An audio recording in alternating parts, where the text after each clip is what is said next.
Hi, everybody. Hello, I'm Ryan. I'm Bethany. And we are Ryan and Bethany Board Game Reviews. And today we're going to talk about Kingswood, and this is published by 25th Century Games. Didn't we just hit the 21st century? This is 25th Century Games. That's 4 centuries away from now. They're from the future. This is the future. I did not realize this was time traveling a game. I had the whole thing wrong. Yeah. All right, well, either way. This is Kingswood. This is an action selection game. It's a worker placement, but like in reverse almost, right? So you have all these different tiles. You're moving these tokens back and forth, and you are taking 2 actions typically while collecting some money. I'm explaining this really badly. Do you want to take over? Do you want to explain it to everybody? I will also explain it really badly, and it will exhaust me. But you're going to do it better than me. Yeah. I'm too tired. Sorry. Okay, let's go. All right, you guys, this is the basic setup for Kingswood. You have all the different locations out on the board, and then you have the forest, and then one special location. There's a ton of special locations, so you can pick and choose or do random, and then you place it on the board.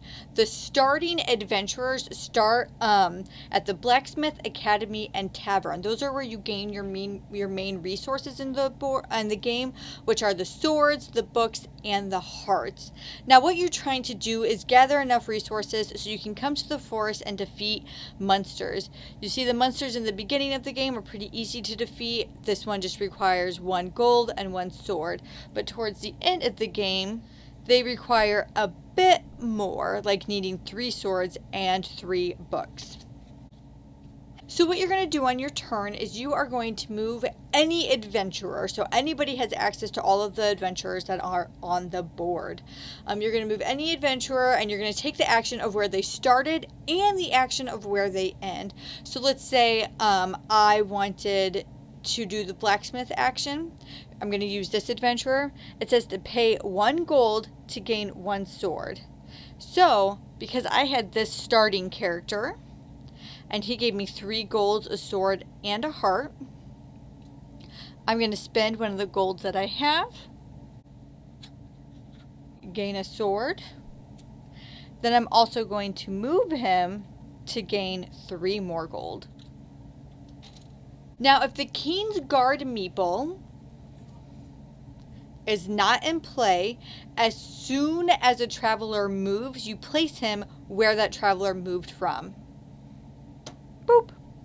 The reason why that is important is because if your traveler wants to move someplace that another person is in, they can't go there. You can pay coins to go in other places, though. So let's say whoever was next wanted to move the guy that was at Academy, and he wanted him to go to the forest. He would have to pay 1, 2 gold coins in order to go here. So it's important that he's there because he's kind of clogging it up a little. Now, a player can choose to take him off and gain 2 coins instead of moving an adventurer. Now, the main part of the game is to come down to the forest and to defeat the monsters. Now, like I said in the beginning, the monsters are pretty easy to defeat. This just requires a book and a gold, and then you can refresh 1 heart. So you get a special ability or something useful every time you defeat one, and you get 1 victory point.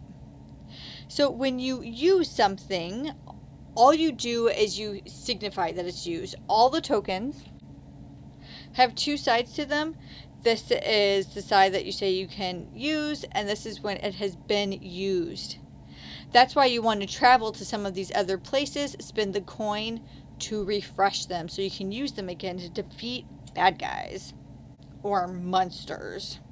So when you defeat a monster, you put them in front of you, and then it does not refresh until the end of your turn. So the most you'd ever be able to defeat is 3, unless there is a special card that allows you to have captured a monster without defeating it, and then you can also defeat that monster that you've captured on your turn.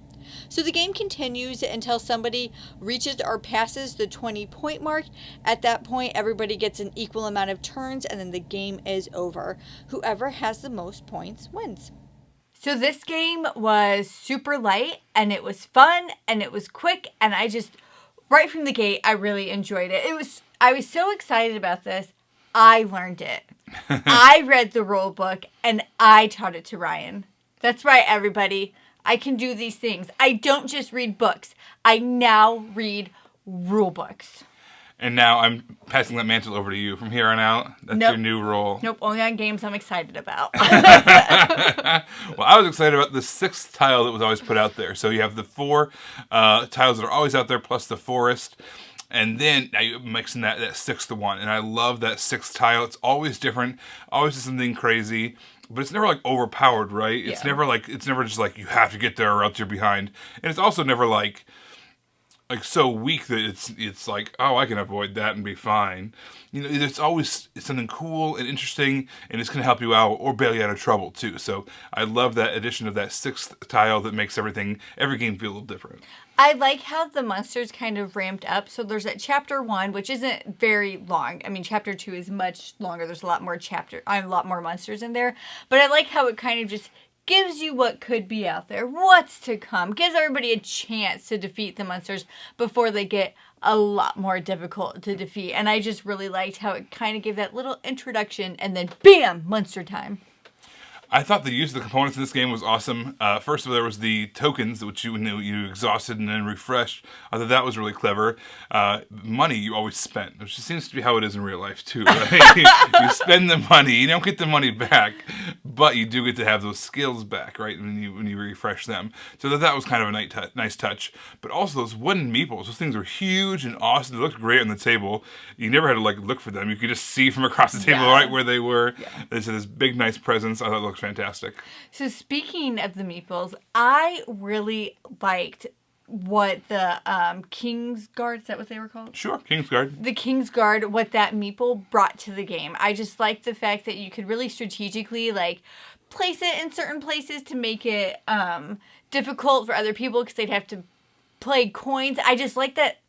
Basically, I thought that adding that added it to the game without making the game more complex, but it just added a little bit of flavor that I personally really enjoyed. Ryan? So here's the thing. I did not enjoy the Kingsguard or whatever his name is. Or Larry the Kingsguard. That is his name now, actually. Yeah. When I play a game, one of the things I'm looking for is decisions. Good decisions, option of decisions, and the ones that make me feel like I'm in charge, makes me feel like I'm progressing towards my goal. These actions were, it felt to me at least, very restrictive. I felt like I could never go right where I wanted to go. I could never get the combos that I needed to pair up. I always felt something was in my way, or I just never felt like I could do what I needed to do in this game. Every time we played it, I felt that way. And again, it's probably just a Ryan thing. Who knows?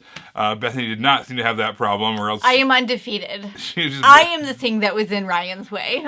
Yes, maybe she just figured out the blocking mechanisms. I don't know. But to me, it felt like the decisions were between one bad thing and one okay thing. I never got to make my choice between two cool things or two good things. I just never felt like I was in that position. Well, I really enjoyed this game. Way back in the day when Board Game Geek did that release thing where they're letting you know the games that are coming out, this was one of the games that I was really excited about. And I had a right to be. I enjoyed it thoroughly. It was quick. It was light. This is a game that I feel comfortable teaching to people. I would bring it to a game night. It was simple and I really liked it a lot. You know what? I liked it too. It was simple. It was good. I felt restrained a little bit. This is a game that I'm probably not going to hey, let's bust out Kingswood. But if Bethany says, hey, let's play Kingswood, I'm going to say yes every time. I'm going to enjoy it, but I'm not going to be chomping at the bit either to play it. I'll lean towards something that I get to actually choose my path. You could choose. You just chose poorly. I did. I'm just not good at it. I understood how to use the Kingsguard. You did. I had to ask her a lot of times. Larry and I, we get each other. I was like, how does he work again? Why is he in my way? Just get this thing out of here. I just don't understand. Just get him out. And then I would use that spot. It was brilliant. I knew exactly what I was doing. If we house ruled it, I would remove him entirely. Maybe one of the blue guys too. Just get him out of there. But then there would be less options. No, there'd be more options. In fact, I want more tiles, too. I want 8 tiles, 2 blue dudes, no red dudes. I think you're explaining why you keep losing. I'm sure I am. Well, everybody, thank you so much for watching. Don't forget to subscribe so you can see our videos as they come out. You can subscribe to us on YouTube, Ryan and Bethany Board Game Reviews. On Facebook, we are Ryan and Bethany Board Game Reviews. On Twitter, we are Ryan and Bethany 1. And on Instagram, we are Ryan and Bethany. Everybody, thanks for watching, and we will see you next time. Bye.